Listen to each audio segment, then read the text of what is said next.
पक्षघटनेतील बदलांबाबत कागदपत्र आणि प्रस्ताव सादर करा। 27 जुलै रोजी केंद्रीय निवडणूक आयोगाने सुनेत्रा पवार यांना पाठवलेले पत्र समोर कागदपत्र न दिल्यास पक्षाची सुधारित घटना, कार्यकारिणी आणि नियुक्त्यांच्या वैधतेवर प्रश्नचिन्ह पत्रात उल्लेख।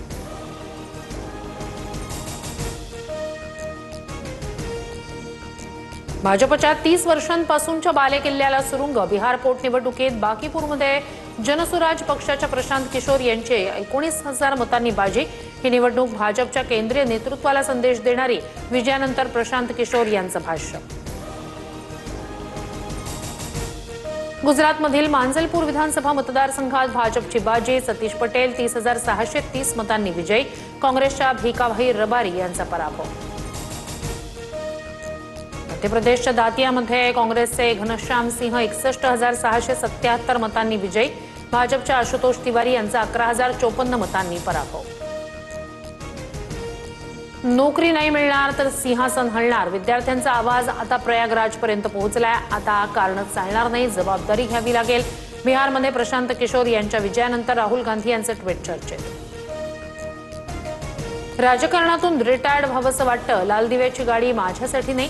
पंकजा मुंडे यांचं सूचक वक्तव्य। तर भाजपमधून बाहेर पडा, महाराष्ट्राच्या पहिल्या महिला मुख्यमंत्री व्हा। पंकजा मुंडेंना काँग्रेसच्या विजय वडेट्टीवार यांची खुली ऑफर। गलिच्छ राजकारणात राहावं की न राहावं, समतेचं राज्य पुन्हा प्रस्थापित करण्यासाठी प्रयत्न करणार।